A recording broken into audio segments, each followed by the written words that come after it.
The reaction caused her a sharp pang, but after a passing movement of irritation at the clumsiness of fate and at her own carelessness in not denying the door at all but Selden, she controlled herself and greeted Rosedale amicably. It was annoying that Selden, when he came, should find that particular visitor in possession, but Lily was mistress of the art of ridding herself of superfluous company, and to her present mood Rosedale seemed distinctly negligible. His own view of the situation forced itself upon her after a few moments' conversation.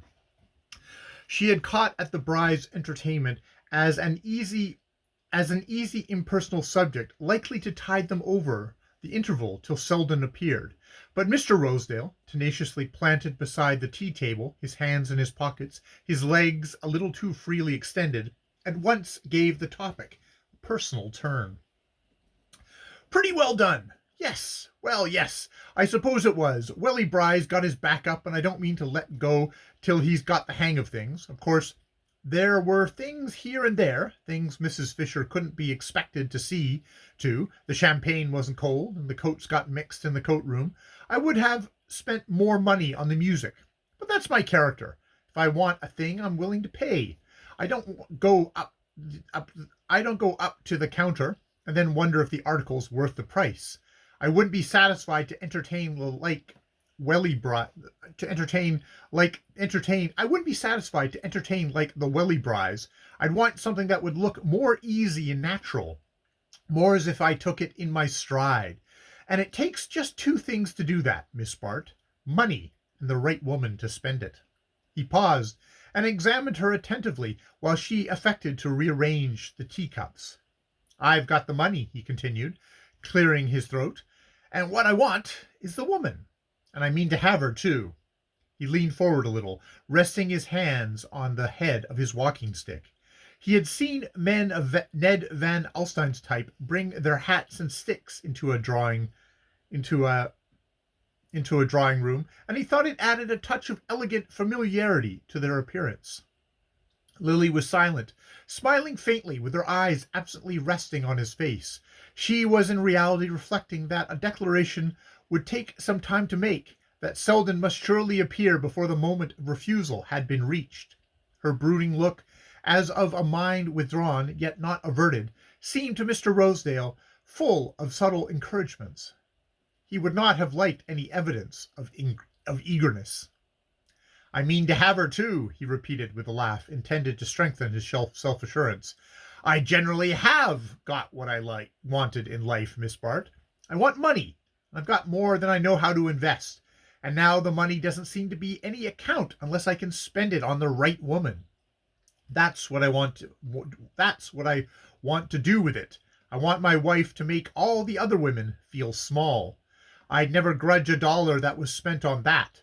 But it isn't every woman can do it, no matter how much you spend on her. There was a girl in some history book who wanted gold shields or something, and the fellows threw 'em at her, and she was crushed under 'em. They killed her. Well, that's true enough. Some women look buried under their jewelry.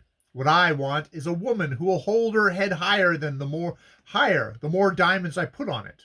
And when I looked at you the other night at the Bry's, in that plain white dress, looking as if you had a crown on, I said to myself, by gad, if she's had one, she'd wear it as if it grew on her."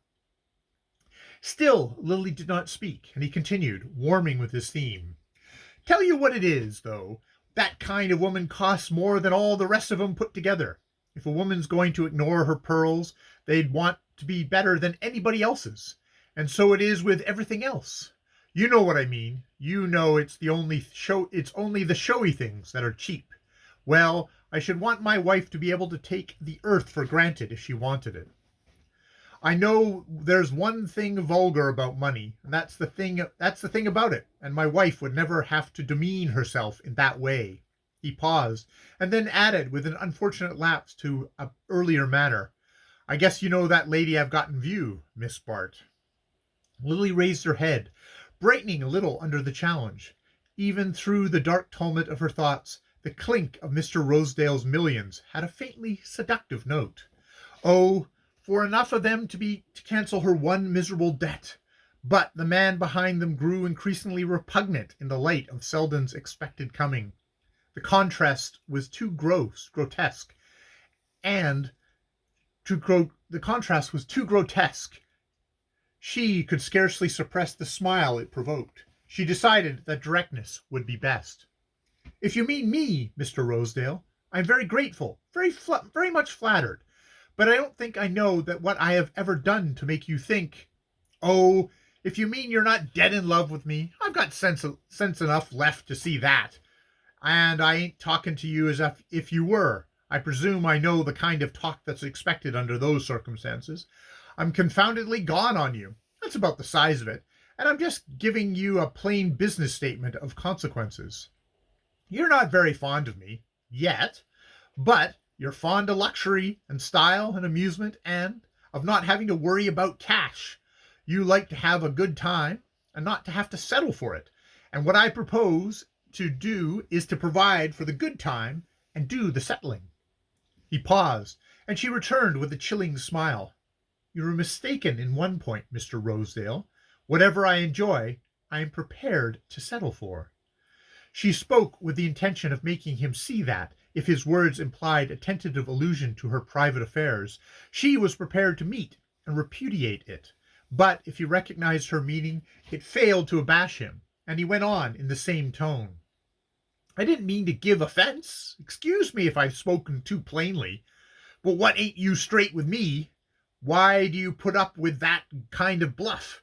You know that there's been times when you were bothered, damn bothered, and as a girl gets older and things keep moving along, why, before she knows it, the things she wants are liable to move past her and not come back. I don't say it's anywhere near that with you yet, but you've had a taste of bothers that a girl like yourself ought never to have known about. And what I'm offering you is the chance to turn your back on them once and for all. The color burned in Lily's face as he ended. There was no mistaking the point he meant to make, and to permit it to pass unheeded was a fatal confession of weakness, while to resent it too openly was to risk offending him at a perilous moment. Indignation quivered on her lip, but it was quelled by the secret voice which warned her that she must not quarrel with him. He knew too much about her, and even at the moment when it was essential that he should show himself at his best, he did not scruple to let her see how much he knew. How then would he use his powers when her expression of contempt had dispelled his one motive for restraint? Her whole furniture might hinge on her way of answering him. She had to stop and consider that, in the stress of her other anxieties, as a breathless fugitive may have to pause at the crossroads and try to decide coolly which turn to take. You are quite right, Mr. Rosedale. I have bothers, and I am grateful to you for wanting to relieve me of them.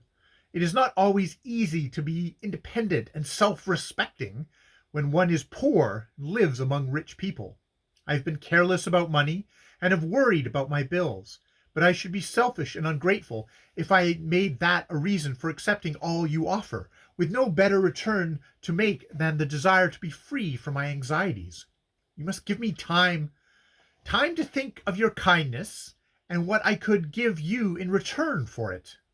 She held out her hand with a charming gesture in which dismissal was shorn of its rigor.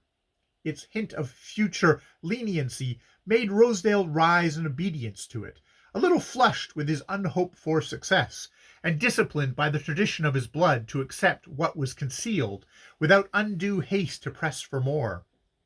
Something in his prompt acquiescence frightened her. She felt behind it the stored force of a patience that might subdue the strongest will. But at least they had parted amicably, and he was out of the house without meeting Selden. Selden, whose continued absence now smote her with a new alarm.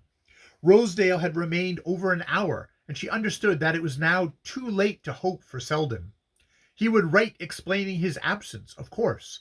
There would be a note from him by the late post, but her confession would have to be postponed, and the chill of the delay settled heavily on her fagged spirit.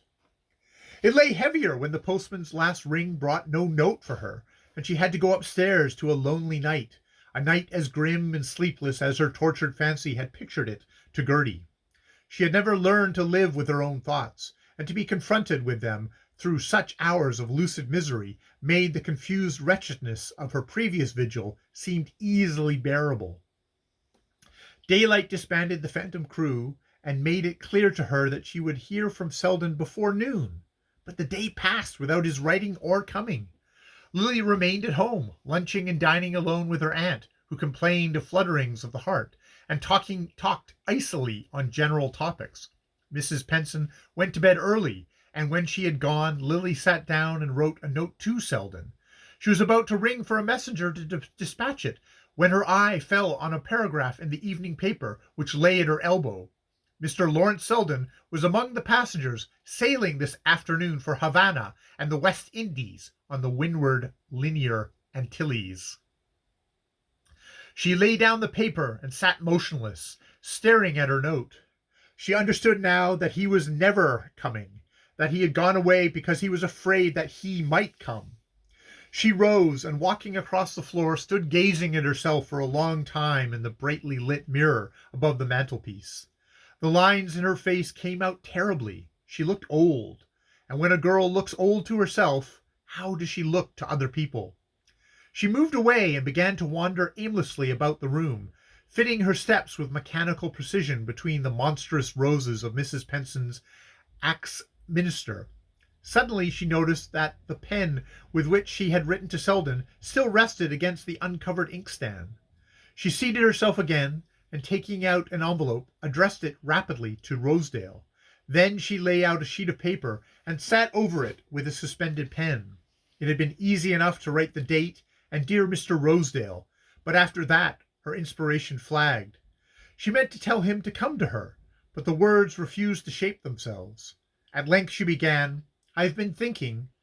Then she laid down the pen and sat with her elbows on the table and her face hidden in her hands. Suddenly she started up at the sound of the doorbell.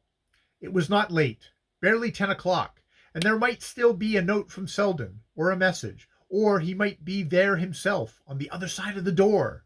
The announcement of his sailing might have been a mistake. It might be another Lawrence Selden who had gone to Havana.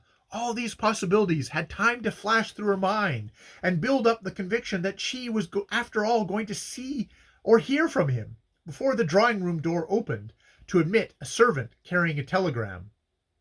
Lily tore it open with shaking hands and read Bertha Dorset's name below the message. "Sailing unexpectedly tomorrow. Will you join us on a cruise in Mediterranean?" End of book 1 of The House of Mrth, and also end of chapter 15.